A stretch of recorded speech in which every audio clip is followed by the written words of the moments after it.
What's going on? Jake from State Farm, the perp just confessed. I think. I don't know. What? Oh, can't afford streaming anymore, so here we are. Oh, don't give up what you love. State Farm has options to personalize your policy so you get a rate that fits your budget. Oh, that's great. Mm-hmm. The subtitles would be nice. For surprisingly great rates that fit any budget, like a good neighbor, State Farm is there. Call or click to get a quote today.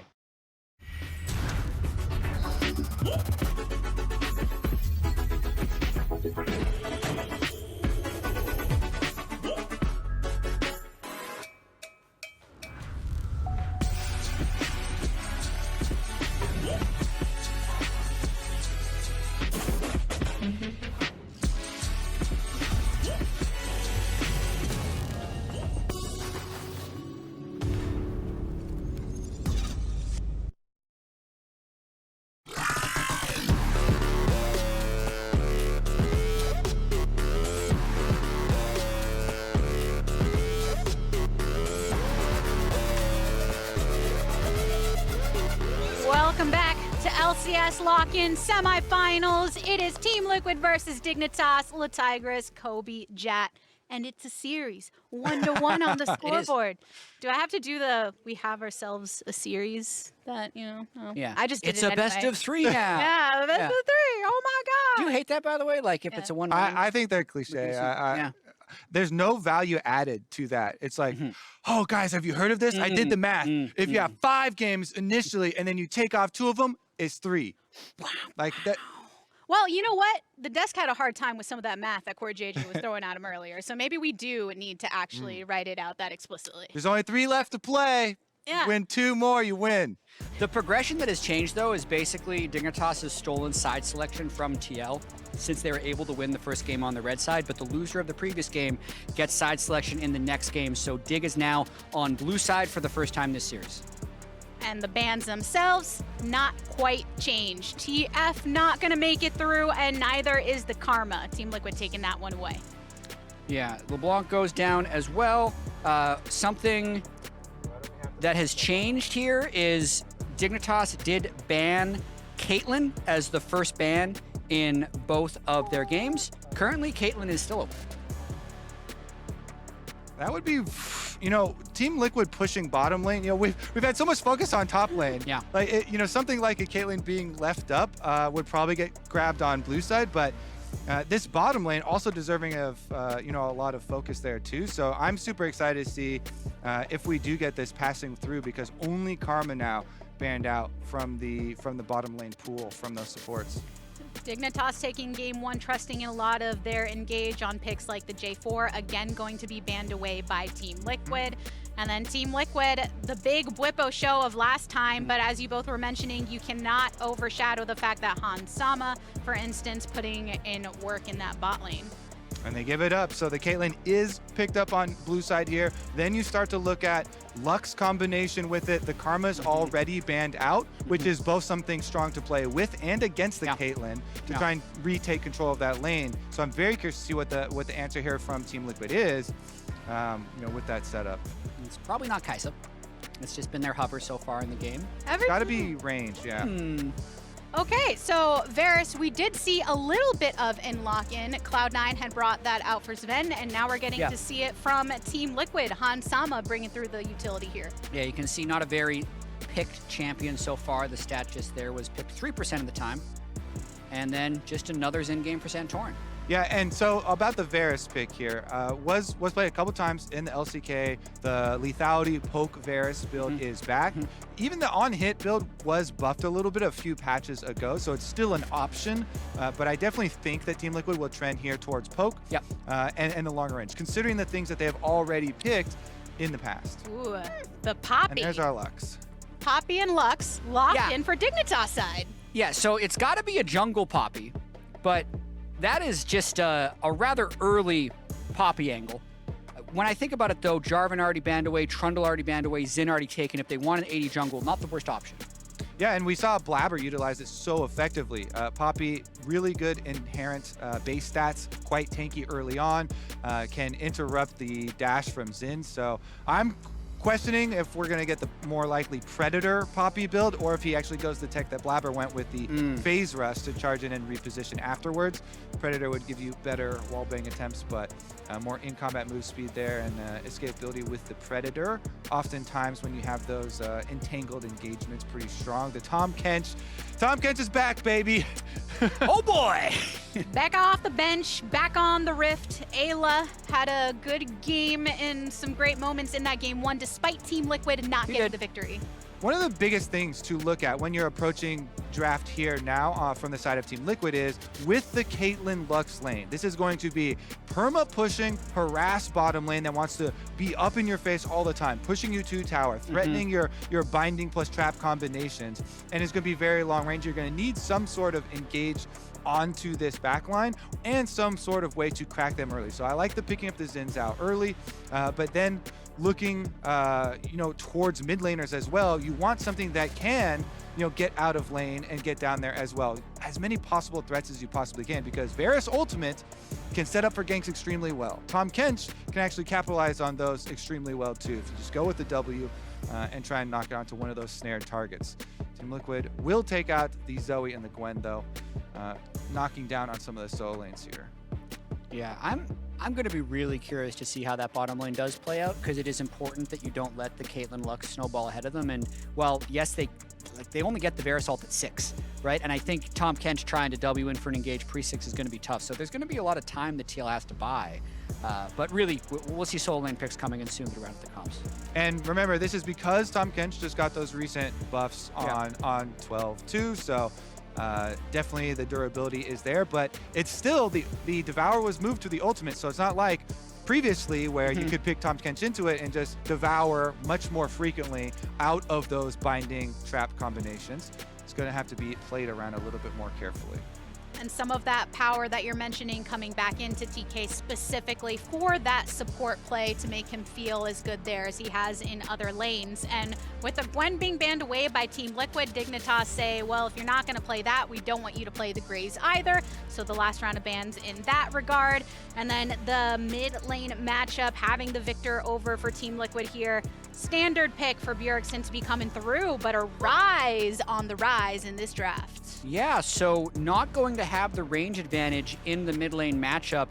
With the Zoe and the Corki being banned away, he was going to have to flex a little bit. Syndra would have been tricky with the CC stacking with the Lux Syndra in the comp, so I don't hate it, but it is definitely a little atypical. And I'm hoping that this is not the tanky Rise that we have seen in LPL and LCK. It's gained a lot of popularity, the Thimble Winter style, and turning your tier that way, because looking at the comp overall, they would look like a lot of lack of damage if it was tank Rise plus tank Gragas, and then you would rely so insanely heavily on your bottom lane, regardless of how good Neo and Biofrost have been. So I expect it to be the more traditional Rise than kind of the flavor of the month that really has taken over, has gained a lot of popularity in solo queue as well as the tank Rise. And with that Aatrox pick, Team Liquid complete their draft to bring that power to the top side. We've got the lineups locked in. What do you feel of the win conditions that they're both bringing through? I think it's going to be really interesting. The mid-game, like, eye contact range, having Victor and Varus is going to be really good. But if Blue can get strong enough to apply pressure in the side lanes in the mid-game, then the Caitlyn Lux will also be able to set up well. So I think a lot will hinge on whether or not the Caitlyn Lux can get plates down in the early game. Yep, Caitlyn Lux teams always revolve around bottom lane. And again, we talk about roaming mid laners. Rise is that. So Realm Warps will also be incredibly important in him trying to get down there. And once again, surprise, surprise, Fake God on top, probably on an island, probably by yourself, buddy. We'll catch up with you later. Unless the rest of his team wants to come over and say hello. They did do that a little bit against Whippo, so maybe he'll have some friends invited to the party over there.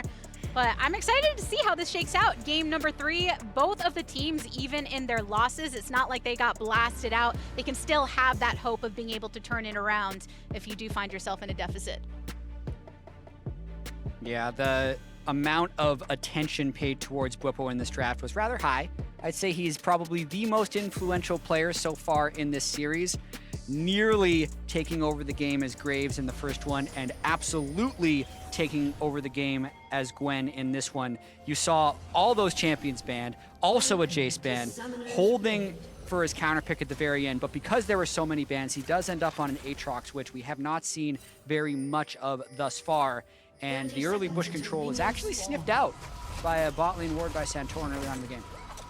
Dropping it down to get those eyes on Dignitas, taken to the blue side for the first time within this series. Yeah, it's incredibly important for Caitlyn Lux lanes, as we mentioned over and over. Push, get your tower plates. You need to get gold advantages with this type of lane. Caitlyn is focused on the early game and is built around pushing and offensively getting gold off tower plates, off pushing minions and getting CS lead here. So a lot of focus will be paid to this side of the map.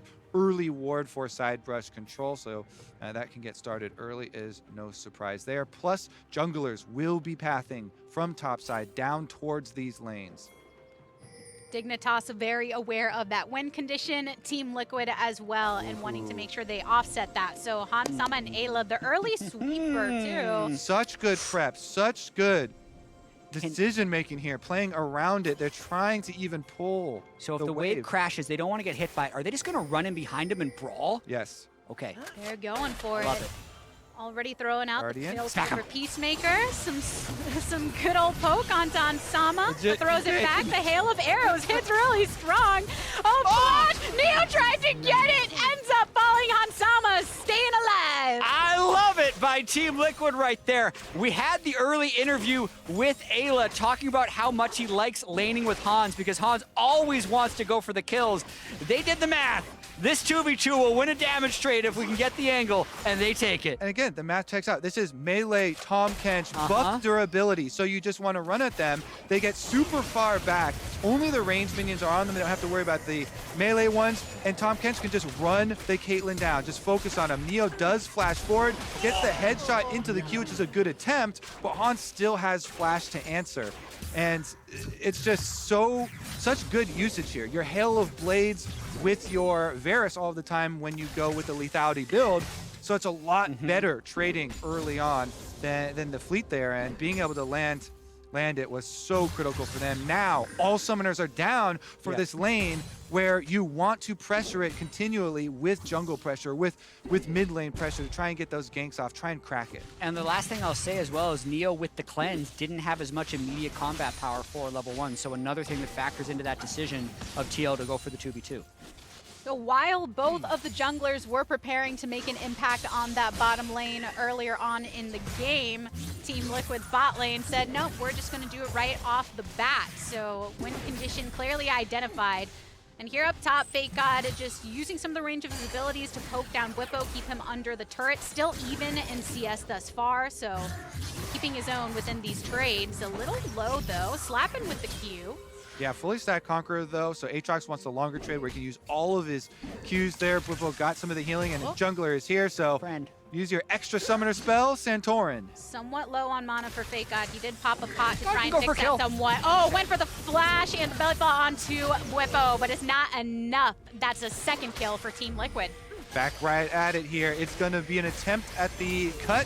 Frost lands a snare. Teleport comes in and the pop onto Hansama. Blue getting the kill credit for that one. River and the rest of the bot lane are still in the vicinity, but that wave is going to get chunked down, so they take that victory. And it's an even bigger victory than it looks at first glance because Blue roamed down. Bjergsen already used a teleport, and Blue will be able to reset on that mid wave after the fact. So really well executed play there, bottom lane by Dig. And only 35 seconds to go before the Drake ends up popping up, so still some time to be afforded to get that set up too. Definitely an exciting opening to this one because previous to that bot dive, it was back-to-back Team Liquid successful.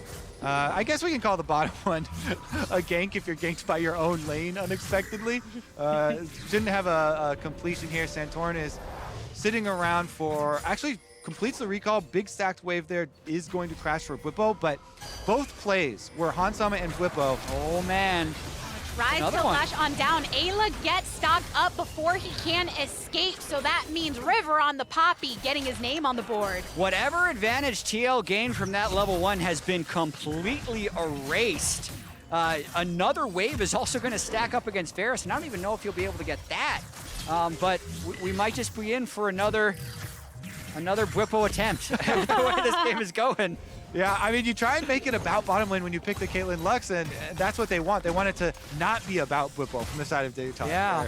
They're doing all they can, but as I was about to say, both of those early plays were so well predicted there by Team Liquid. They force the Dignitas player hand. They expect the flash play to try and go for the counter kill, and both times they flash out of it. Here comes River, though. He corrected bottom lane, and he wants the correct top. Yep, he hit onto Bwipo, and the knock through from River. Poppy has arrived. Fake God stays alive too, and gets the kill. You know you're sweating too when you're trying to give the kill to your laner, and they start to get close to death. One more auto there. Fake God does have it in the end, though, with the empowered auto. Ends up being worth. Dig now several successful plays in a row, and Santorin is just kind of caught playing catch-up, right? They burn the TP to try and defend bottom lane, doesn't work. Bwipo dies while trying to probably get off a fairly greedy recall. Now Santorin is just left catching that wave, so Dig is running this early game. I want to revisit River here, because this guy, even when things go poorly early on in a game, even if a game plan is not going exactly how you wanted it to, he remains offensive and he looks to fight their way back into it. He creates plays. Bottom side, flashing in to catch Ayla just before the W goes off. Gets him against the wall with the Poppy stun, and then top side as well, corrects it for Fake God so that Bwipo can't get out of control. There's the combo. Yeah, But look at pressure the roam. continues. Onslaught the headshot to finish off onto Hansama. In the end, River and Blue are here if they needed to assist in that moment. Instead, Blast they're just going gonna go. over. Ayla is here alone under his turret. The wave has come through. The smash through from the Poppy. River a bit knocked up and making sure to keep the turret aggro on him as well to allow the rest of them to slice through, because in the end it's still a catfish, and the Q hit from Neo. Blue gets the kill. Second successful roam pre-7 minutes by getting that mid wave completely shoved in and assisting that bottom lane. So the Rise pick, even though it won't have the outrange in the late game, is paying off huge here in the early game. Yep, push with your Caitlyn Lux, gank the Caitlyn Lux lane, get as much as you possibly can out of it. That is another turret plate also worked off in the aftermath. They want to put that Caitlyn death in the past. Forget about it, because they're making sure to inject as much gold into that bot lane as possible. And all the while, Santorin hovering over towards this top side to establish vision and take some of those camps as well, knowing that River was making that bot play. Yeah, jungle's such a fun game to just watch too, even if you're not paying attention to some of these other factors. Big punishment here is Santorin. You're always trying to counter jungle after someone is spam ganking. It's just the age-old question, debate for junglers. You know, what are you giving up when you're spam ganking? That was literally 3 ganks in a row from River. Santorin does counter jungle, and they're setting up the Rift Herald. Early move, no AD carries are here. Oh, Biofrost executes his flash. A barrel thrown through Smack from him out of Fake there. God. You can hear the wind up to target Ayla and gets him out to the outskirts of the pit. Ooh. A blast code over. That was a little so- hippity we're hop, back. A little hippity hop there. Okay, so Santorin goes in, gets the slash around with his ultimate. Challenge initiated, and he's chunked, and so is the Catfish. Many members of Dignitas cleaning it up right now and pushing everybody else back from Team Liquid. 2 have fallen, and the rest get out of there. That was kind of a disaster for TL because it was a 5v4 not in their favor the whole time. Santorin tries to salvage it by stopping the Rift Herald, but they still suffer 2 casualties. Yeah, Caitlyn was off a reset. Neo and Biofrost had just pushed the lane, so Caitlyn was closer to the Rift Herald, and while Hansama kind of debated coming up, look at the mini-map here. This is off of reset, Caitlyn's coming down, you can eject 1 member, so Dignitas, they get the time for Caitlyn to get there, they've got the numbers advantage, and keeping the Varus bottom lane pushing. Yes, Team Liquid are going to get some minions and turret plates down on bottom, as well as Santorin actually getting the last hit on the Rift Herald and picking that up, but it does cost you the extra kills. I mean, it diverts total disaster, the fact that he was able to get the Rift Herald. And it's not like the bottom wave was in a state where they're giving away a huge number of plates. He gets 1 plate from that entire exchange. It is rare, to be honest, that the Caitlyn Lux will move, which probably caught them off guard. But once they saw the Caitlyn Lux there, I think TL had to call for a disengage. They just didn't. And off of that, that means that Dignitas can continue to take a foothold into this game. 1.4K gold lead established for themselves at the 10-minute mark. You saw what Fake God is able to do in those fights using the zoning. Whoa. River goes over the wall. Bjergsen Wow, that's a lot of blast of damage that he suffers in that moment. Just clean. Look at the control they already had in that river setting up for the Dragons. So even though Bjergsen was in a defensive position, it's still not far enough back for safety. Beautiful play by Dig right there. And specifically River. I mean, I love watching this guy play. You think he's going for wards. He's going for a play. Flashes over, catches Bjergsen. Bjergsen had flash, but because River comes out of the fog of war, flashes over right into the wall, it is chained into the root from blue. Oh, okay. They kill him without it. That range that we've talked about before with this bot lane continues to issue the poke directly under the turret, and River finally getting that Drake that they've been setting up for some time. And you need to stay ahead of it. Junglers looking towards topside here. It is a Rift Herald in the hands of Santorin, so he can pop it, get the tower aggro on that, go with Whippo. It's a Rise and Poppy quickly coming though. They've got to get out of there. Realm Warp has arrived. He has the cavalry, so it's the 3v2. Rift Herald does crash through. Blue knocked up. Santorin issuing the pressing guard. Whippo can't stay alive even after popping his own ultimate, so he gives his life. I mean, it gets the turret, but you can also see maybe even a bit of desperation here. Whippo has been so effective in the last 2 games, trying to solo carry the team with the Graves or Gwen.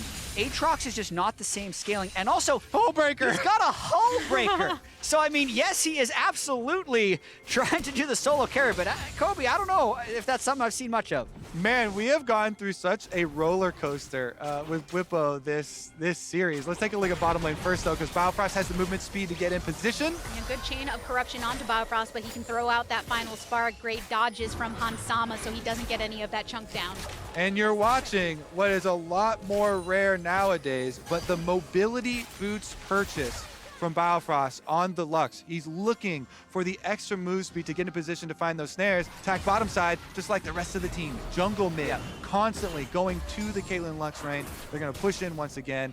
You actually don't finish up with the Gromp counter jungle because Santorin had the full reset. And then Bjergsen still has teleport as well. Multiple wards thrown down by Team Liquid bot there because they've been so wary of the blast cone entries that have been their downfall in the past. With Hullbreaker, big thing to highlight here. Whippo has opted completely different from last game where he's Gwen, where he can bring that power to the rest of the team. The Hullbreaker is so much of the efficiency when you're isolated. So this Aatrox, he wants to keep split pushing. Right now he's actually running through, clearing out some wards in the jungle for himself so he can create that pocket of vision so he can actually utilize the Hullbreaker, get that side lane pressure for Team Liquid going. And for those of you who don't play top lane and don't like reading item descriptions, Hullbreaker is more effective when there are no allied champions nearby. So it actually is an attempt of one of those 1v9 items. He'll gain 20 armor and magic resist and 20% increased damage to towers while also buffing his nearby large minions. But for now, Fake God is trading completely fine against it. He's worked into that Bramble Vest as well for some additional durability, cut through some of that healing. It does feel like Whippo has taken the theme of this entire series to heart, that I want to continue that 1v9 dominance whenever it works in our favor. But Fake God is known to be somebody who can strongly offset that. And there are levels to this choice because he knows that Dignitas want to use so many resources towards their Caitlyn Lux. So he's trying to get the maximum out of a team that will have to give up a lot to be able to send more stuff towards him. If Ryze is ganking him, is ganking topside to deal with his split-pushing Hullbreaker, then they're not ganking for the other side of the map, and they're not getting things, you know, pushing off of this bottom lane, which they invested so heavily into. So it's an interesting choice. I like the choice. You know, Hullbreaker is still very, very controversial, but I'm definitely with it this time around. Yeah, but let's check in on the game state now that the turret plates have fallen and we have one turret down on each side. I'd say the early game has gone well for Dignitas. They have a lot of farm on blue to be a side lane threat, and they did execute the Caitlyn quite well, as you can see, at about a 1,700 gold advantage, Caitlyn over Varus. But the name of the game for Team Liquid is just going to be buying time. The dragon stacking is not incredibly fast so far from Dignitas. They'll only be able to get a soul around like 27, 28 minutes. So if they can get to a point where they have a lot of items on Victor and Varus, they will have a good poke advantage with the setup. So I think that's the moment that TL should be waiting for. Meanwhile, from the Dig point of view, you know, moving over very quickly to Herald number 2, every one of these neutral objectives accelerates the game so well for them. They want to get Rift Herald number 2 taken off of the map before that dragon spawns. Immediately pick this up. This will accelerate their tower pushing. You have Caitlyn Lux. You have to ride this power curve. So they take bottom lane, switch top to get the Rift Herald, then you can transition back down, continue your dragon stacking, because that is how you continue to play off this super strong bottom lane. Caitlyn always wants to be at these objectives early so you can set up your traps through those small corridors, force them to come to you, and just leverage that advantage continuously. And does get to set up with this dragon spawning right exactly now. Dignitas are the first ones to arrive within the river and within that enemy jungle. And by taking that Rift Herald, also denying what afforded Team Liquid the first turret that they took down when they got the first Shelly. Yep, very good job by them. Step number 1, put the vision in. Step number 2, get into that river, place your traps. Poppy starting up the dragon for themselves. The split pushing is not going to get answered. We see the recall being channeled from Bjergsen, and number 2 will go the way of Dig. Fakeon is going for it. Teleport coming directly onto the turret. Ultimate activated by Bwipo, so he has some of the speed to get out, but the Realm Warp directly behind him alongside a fellow teleport coming through too. He's still alive and gets the good hit onto Biofrost after he arrives, and in the end, Fake God is the one blasted Chaos Storm for the zoning on the rest of the Dignitas members. The legend of Bwipo continues. My goodness, he fights his way out. The team gets there in time. Oh man, definitely I think a little unexpected for him to get that many people thrown at him, since Dignitas was actually taking the Drake after having a big setup, but he's just buying time, gets a kill, gets out, keeps him in the game. Seeing how he responds to just the low bars, knowing so well how his champion operates and being able to execute when going against multiple enemies. Yep, can't go backwards. The Realm Warp already behind him, so just fight forwards until extra teammates arrive, and it works out once again. I will still say, though, Dig are playing their strategy quite well, playing their comp quite well, still sticking to that game plan. The key of that choice that you point out is that they did first get the dragon with very little resources. Yeah. Just River in there taking it allows this mobility boots Lux, once again, from Biofrost to rotate over very quickly, make use of the extra map mobility with that plus Realm Warp, and they keep up the pressure, keep pushing ahead. This power curve, utilize Rift Herald and Min, and Whip on top, trying to flank. Boop, dropping down the Herald and then zoning on the rest. Santorin gets knocked up and Whippo once again activated. The pushback from Santorin goes to target Blue right now, who has that swifty ability to exit on his own right, but Whippo's still in pursuit. Hits him with a Q. Ayla's here, goes under and pops right back up. Chaos Storm directly onto Biofrost. That's too much damage for him to take. Dignitas fall, lose 3 in the skirmish. What a massive turn for Team Liquid right there. They get the bounty out of Neo, shut down River, and I think they're going to get the mid lane turret out of this. So even though they got just assaulted in the early game by the Rise Roam to build up that lead from Caitlyn, they just run right through Dig in that fight. I gotta watch that replay and how Neo ended up in the hands of Whippo as well. Yeah, we'll see. Whippo, Santorin in the side brush, and Dignitas are all running away from mid right into Whippo. And so Whippo, yeah, he hits him with the chain right over there. Into the corner goes Neo, not able to get outside the box. So they walk right into the Team Liquid flank. Santorin and Whippo run them over, make them pay. No escape for Dignitas, no escape for this tower pushing duo, and they had so much going their way with the Rift Heralds and the Dragons continually stacking and pressing in, and now all this flood of money into the hands of TL. Also, it's a little late, but pointing out that nice little TK move by Ayla, popping Bjergsen into the fight with the ultimate, nice little touch. Aggressive use there, which means that Dignitas, while they got that mid turret, they lost their own, they lost the fight, and the gold has officially swung over into Team Liquid's side. As minor as it is, it at least means that they've stemmed some of those early advantages that Dignitas was executing for themselves, even in the turrets. I like that. I like the point about Ayla too, just because the broader topic of the player choice for TL. The lineup, every single game has so many iterations that they can possibly choose from, and settling on this one for securely the entire series does, we can see where it came from, and it is paying off. Coming into this series, Hans Sama and Ayla and Bradley, but Hans Sama had the most games, had 100% win rates for TL. Yeah. So it was still a fairly effective lineup for them. And I wouldn't be too surprised if they hold this lineup for the rest of the weekend with the, you know, the detective work we did early on. Jan being on Twitch streaming, getting ratted out, having to shut down his stream. I saw his Twitter. He quote tweeted and said that he was not in fact streaming today. Well, it does, I think, leak the lineup a little bit. I think Ayla's going to be in for the whole day.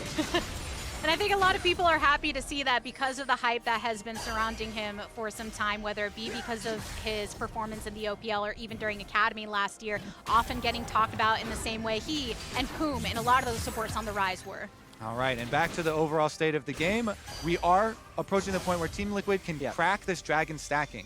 How important was it to get into the river and at the objective first for Dig?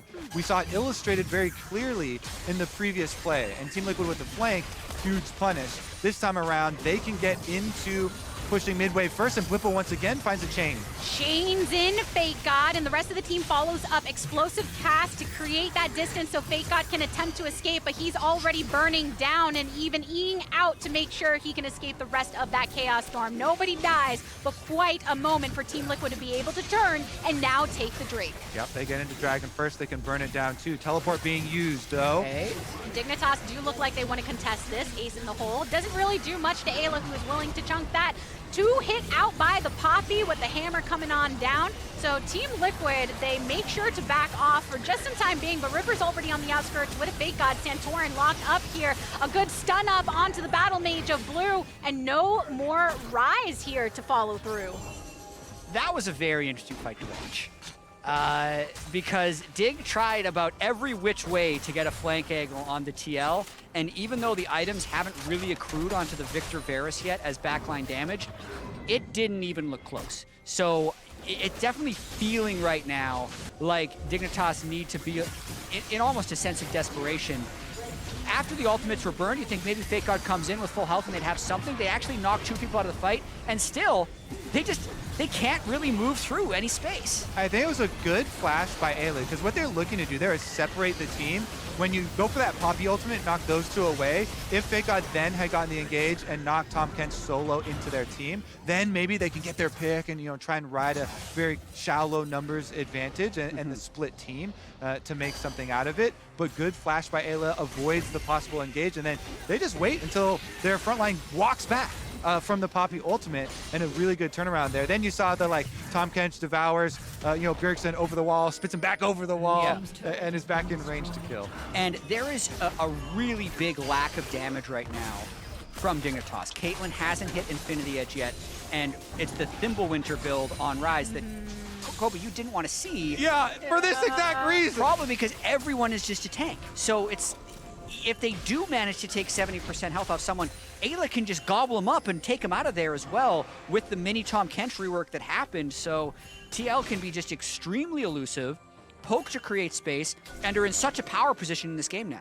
Exactly. That's why I highlighted in Champ Select, when you're looking at the overall composition, I do think this is a good build, for solo queue, and if you have another damage threat on the team, but it is definitely less damage going with the Thimblewinter for your tier conversion for Rise. Super popular, LPL, LCK playing it a ton there, and you do have a lot of control, but put so much emphasis on Neo and the Caitlyn, and it is a, collector second Caitlyn who already got kind of chopped off as far as the snowball advantage that they were, turning into being a really big DPS threat. So they are going to run into that problem of low DPS you talk about. Funnily enough, too, Pueblo just made 2 big team plays, even with the whole breaker build as far as the builds. So now he can get a little more use, gets back out to the side lane to push it first, but he's just finding so much success in both areas. The tooltip says he's done 733 bonus damage to towers with it. So wow, that adds up a little bit. Wow. But, talking about the fact that Dignitas have to rely so much on Neo to output that damage later, and they were putting so much into that snowball and trying to give him to a position to do so, then you got Whipple on the other side willing to make a threat. You got Ayla willing to target him and get him out of the fight, and just so much opportunity on Team Liquid to capitalize when given the chance to do so with this 2K gold lead that they have now established. And I think the game is likely going to be pretty slow. That's the second ultimate Biofrost has had to burn just for vision on Baron, because you can see the river is just completely in control from Team Liquid. But at the same time, with the lethality Varus, an Aatrox, and a fairly defensive Victor build, TL doesn't kill Baron fast either. So at the moment, it's just about starting their dragon stacking pretty late. I think they're quite comfortable in their ability to just outscale this game. So I don't think Team Liquid's in any hurry, but they are in a good state. Still a full minute on the docket before that next Drake comes up, but yes, not a very likely win condition that either team are looking to stack towards that overall victory. And now we see our 3-item power spike from this Rise tank build. You know, you do have very valuable aura from the Frozen Heart from blue, so gonna reduce the attack speed effectively versus the Xin. You know, the Varus and the Aatrox, not as much concerned about it.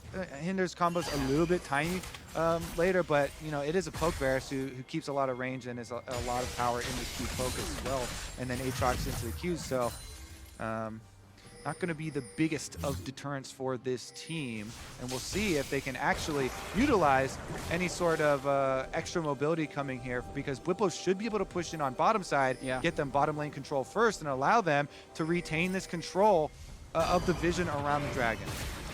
Dignitas spent some time hovering over towards this bot side to see if they can get a pick off or a play, but that was not the case, which means Team Liquid continue to capitalize upon laying down that vision around Baron, continue to allow Bwipo to push down bot and get into it time and time again with Fate God. But there is a Poppy on the opposite end. River throwing down the ultimate to make sure you get out too. The final spark to try and layer up, and Santorin now wanting to escape to the rest of the team. Bwipo has come through, World Ender activated, but Fate God is here as well and still has the explosive cast if necessary. But the root is onto blue, which means he pops next. Santorin finds his target onto the tanky Gragas. Flash forwards from Dignitas to try and issue a bit of an escape right now. Good slows onto Bjergsen so he can't follow up on the Gravity Storm, and in the end, it's a disengage. That was crazy positioning in this fight, with Poppy coming from the other side and ejecting those two members just as Hans jumps in Ayla's belly. They get the Devour off, so he's not left alone, which is critical because he just had to flash from blue. So the attempt from Dig was good, but the avoidance from Team Liquid was better. They get Dragon number 2. Bye-bye Dragon stacking. Absolutely. And maybe hello Dragon stacking for Team Liquid now. It's about a 37-minute soul that they'd be tracking towards. And again, it just kind of illustrates the difficulty that Dignitas has trying to kill anyone with Team Liquid. They had Santorin 1v4 for like 6 seconds. They had Bwipo 1v4 for the same. And it's blue who dies. So there is a point where Caitlyn and Rise will get up to a point where they can do lethal damage. It's just a long ways away. Yeah, I think they're going to need Biofrost help in that department too. Like, maybe if Biofrost starts getting some more kills and you can pump out some combo DPS with the Lux, you can always hope for fishing around for picks with Lux or Gragas, separating somebody later on. Team Liquid now, though, very confident in the 5-person move. If Dignitas want to try and get to that point where their Caitlyn can do that damage and Rise can do that damage, you do still have to find those ways to stick in it in the meantime, because you really need that time to pass. And yeah, maybe Biofrost, even in that last fight, seeing the final spark come out and it can't really lay on that damage when out of the range there. So see what they'll have to do to try and break into what Team Liquid has been controlling throughout the mid portion of this game. I mean, Baron, for instance, still has just been a warding target. No fighting happening around that regard.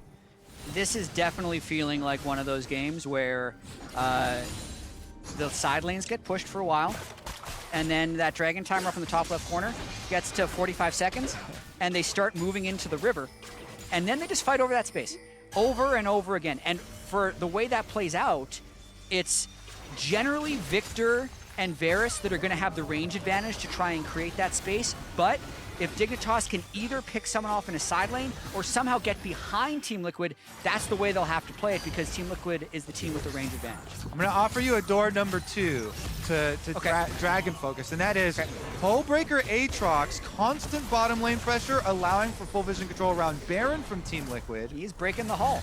And he has completely destroyed the hull. If this, we have to track though, is it actually going to be enough? Because again, it is poke Varus, not on hit Varus, so it's pretty good Baron damage with him plus Victor, but is nothing spectacular, and there are pretty good vision checking tools with Lux, you know, as well as multiple Scryer orbs coming through with both Blue and Neo picking them up. Yeah, and as much as we've talked about the fact that Dignitas has a hard time killing TL, TL has a hard time killing Dignitas. Like, Victor's the only one who's doing large amounts of sustained damage. I think it's easier for TL to kill Dig, though. A little bit. Oh, Hullbreaker update. 1,300 bonus damage to turrets. That last turret did melt. He didn't even bother looking at Fake God. Just said, I'm directly on this turret. That's my only objective, and was able to acquire it. Hullbreaker enthusiasts unite. All right, starting up on the Baron. Whippo joining with the rest of the squad. Again, the vision checking tools are there. You go with the Lux for the first brush, then slowly trying to work their way in. See if Hans can land a good Varus ultimate here, though, would really... A very timid approach from Dignitas. It's a little brute forced by TL. There's a teleport available, but nothing really for Fake God to drop in. Now he is actually directly at the fight. Team Liquid don't want to take that anymore. Double root, final spark, follow up with a low cooldown ultimate like that. You're willing to just issue some of that poke. Caitlyn does have Infinited the Edge as well, so if Neo is able to free hit for a little while, he will be able to do significant damage to the front line of TL. So off of that, now Dig finally get an opportunity to just clear out some of that vision across that riverside, and TL bring their attention elsewhere. Ah, there you go. You've been waiting for some big damage. It's under 1 minute. You've been waiting for some big damage, too. Guess what? Death Cap comes in for Bjergsen, 45 seconds ahead of Dragon. That is perfect timing for Team Liquid. They've got so much more burst power now. Death Cap completed right before a very big Dragon fight. They also just used the teleport from Whippo to join with the rest of the team after pushing the wave on bottom. And Whippo, he's going for it. Flashes forward, World Ender, Biofrost flashes away. The knock-through from River to pin him against the wall, and the final spark to follow up. But meanwhile, on the opposite side, the Chaos Storm did drop below one member. A nice gobble up there. And Fake God zoning him off. So it's Whippo down for Team Liquid, and Dignitas still standing here, but getting poked out. Definitely Whippo feeling his power a little bit too much right there, but the zone control still there from TL. They still have their damage dealers and are holding the river as this dragon spawns. Yeah, I wonder if the miscommunication on the follow-up there, you know, looking for a Tom Kench bringing somebody, but it is now Dignitas, 5v4, teleport coming in. And Fake God already getting marked down to 50% HP. River is on the opposite side. Root onto Santorin gives a slight delay, but Bjergsen continuing to trunk down here, and even some of those hits from Hansama dealing some nice damage. The stun up and the follow-up from Biofrost. Blue gets popped in the process. And even right now, Santorin is the next target of River, but even this tanky boy can only do so much without the follow-up from the rest of the team. Santorin coming alive once again off of the resurrection, but Dignitas losing 2 here. Obstacle course there for Santorin coming out. There's so many traps and a barrel on the ground as well for him to walk out of that pit. What a dragon fight, Team Liquid, even with Whippo down. The death cap completed. 3-item power spike for Victor is enough damage for them to do it. Santorin went in, even stole it, and now transitioning to this vision on Baron. They kill off the ward. They started off regardless. River's still dead for another 20 seconds, and the damage is not that high for Dignitas. TL could just flip this or look to get an engage onto Neo. And Fake God teleported to the mid lane to get here as quick as possible. Bjergsen wants to keep them away with a poke. Explosive cast thrown on through. You lock up Biofrost. You send him into the heat incinerator. And now Team Liquid keep their eyes on the Baron and want to make the second objective play secured. They just continue the play. So even though there was this close Soul Point Dragon fight where they get the Smite Steal, since they picked up kills on the back end, they do not miss a beat. Whippo, who died early, means he's alive first, and they use that advantage to start up the Baron and eventually secure it. Strategy. I died early just so I could be alive sooner.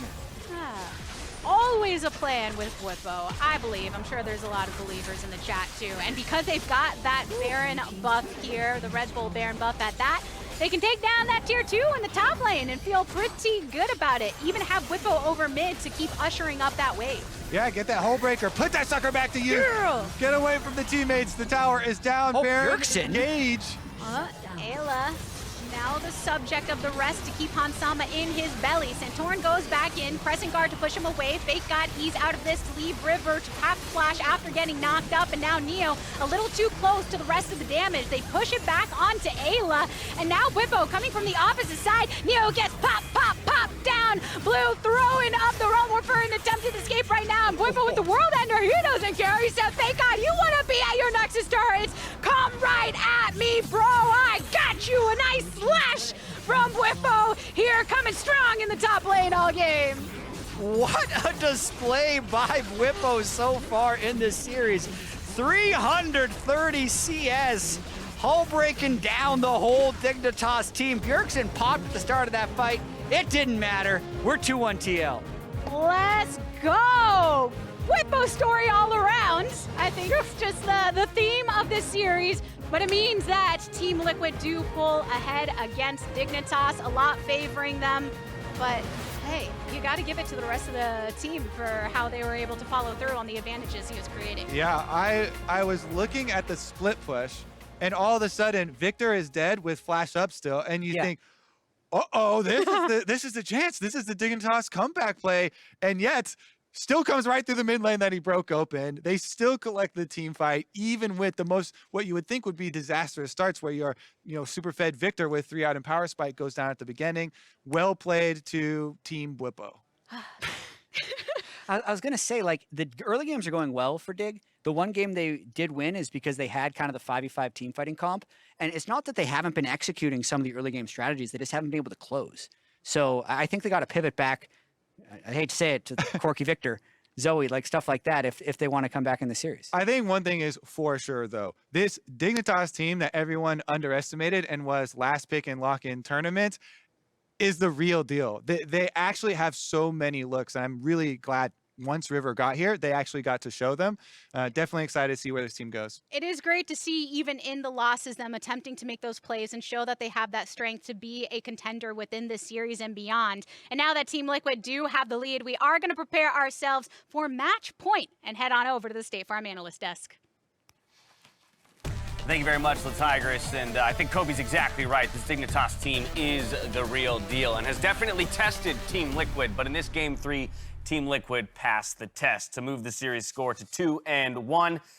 And hey, we get that Tahm Kench back out onto the Rift. It comes up big in the early game. Very inventive level 1, and we will get to that level 1. But I kind of want to talk about the Tahm Kench pick in isolation, or at least the draft as it played out, because when seeing these things locked in, there was a bit of a discrepancy in the opinion of my analysts on the team comps between Mark and Emily versus Raz. On the right side versus the wrong. You were instantly wrong in the level 1. And then what happened the rest of the laning phase? So then we're they got shoved in. All right, let's get the arguments out in front of people before we break down into chaos. So this side of the desk did not love the bot lane that was drafted by Team Liquid. Why? My concern is that the Caitlyn Lux lane will have shoved most of the lane phase, and that the Varus by himself can't really contest that, and the Tahm Kench can't just run forward to get his tongue lashed down.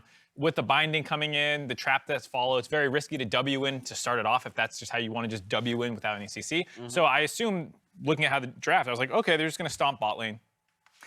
I think that's what mostly happened. Yeah, and for me, I mean, big takeaway is that, like, I agreed in the sentiment. In a perfect world, pushing out, they'll always get the shove out. Now, people forgot about Tahm Kench in the bot lane.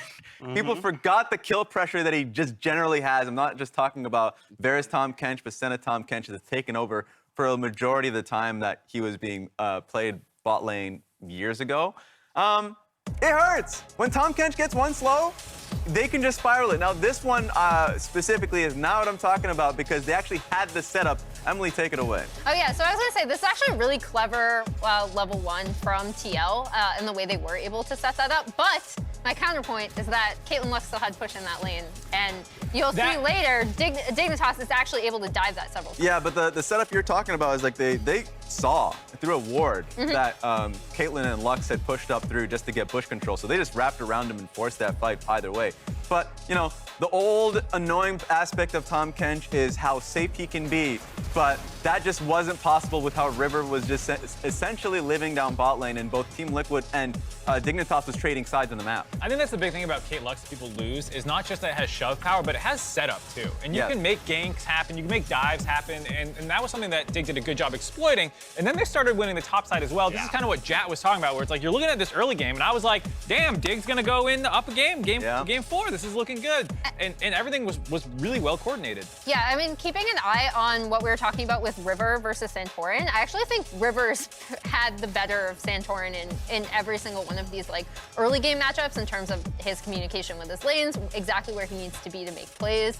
And this exact composition actually was played by KT Rolster in the LCK, Dignitas' composition, and it won. But you know what the primary difference was there? Hit me. The build pattern! Don't tell me about the build pattern! Yeah. Yeah, the Ryze building full tank, you only have Kate as your DPS in this comp if you build Ryze tank. Poppy's tank, Gragas builds tank, and like, yeah, you get a little bit ahead of the game, but even when Caitlyn's a little bit ahead of the game, she needs some help from somewhere else to get people low, to help with the poke. And while the early game was great, once the item builds start kicking the line, on top of the fact that Bwipo was the savior for Team Liquid, you know, the game plan kind of fell apart for Dignitas. Yeah, and even just taking a look at the previous play, River being able to catch out Victor there, just in the play a little bit earlier. It's been tough for Bjergsen, mostly because he has been kind of focused a little earlier on in these games. And so good job to, of course, River on his Poppy, being able to find those opportunities and deny it a whole way from Bjergsen in that moment. Yeah, I think we take a look at a number of these stats, even though it was Dignitas that fell in the game, only to contextualize, as you mentioned, the work that had to be done by the top side of the map for Team Liquid to overcome it. And we've heard the casters talking about it all series long. Bwipo doing everything in his power to take his team and drag them across the finish line in this one as an individual. Yeah, I mean, he did incredibly well this game. There was that one aspect where he was getting 1v2 topside, but he essentially not only got the kill and then got away with a sliver of HP, and then he abused that side lane with Hullbreaker being able to take the turret in front of Gragas' face and just made it really hard for Dignitas to respond, if not pulling in multiple members.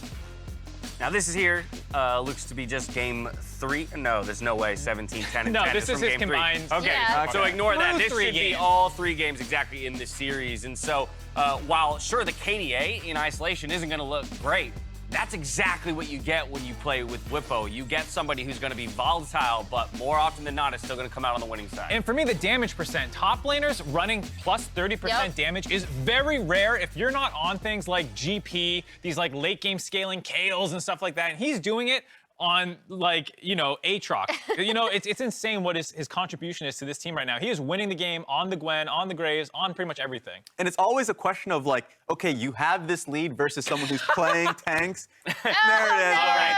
Yeah. We'll see in the next few games if you can do it. Right, well, yeah, it's just a quick update. It's very quick on whether or not Bjergsen has killed Biofrost. He has not yet. He has through not. 3 games. He did promise us, though, so he's got at least... Would you rather? He's got at least 1 more game. Would you rather win in 4 games or have to go to 5 to get the Biofrost kill? Well, do they still win in the 5th game? I don't know. That's the risk you take. I'm taking that risk. You're taking that risk? I'm taking that risk.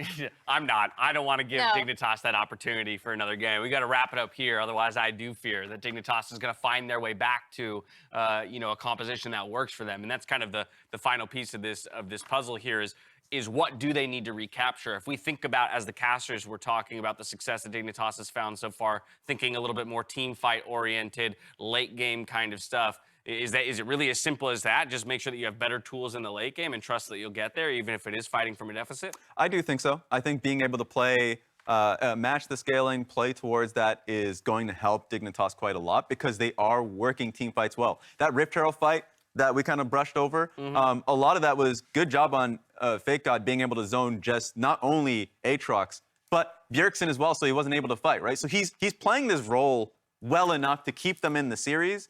But what's faltering is definitely if they make a mistake, because these games are getting scrappy, he's just on his own against someone who's just slapping him with damage. So that damage chart is huge, But the difference here is that Bwipo is converting it into larger team fight wins later down the stretch. It's the semifinals. You got to eliminate mistakes and move towards perfection if you want to earn your spot in the lock-in finals. Team Liquid are just now one win away from that final matchup. We'll see if they can get it done here in Game 4 or if Dignitas will strike back right after this.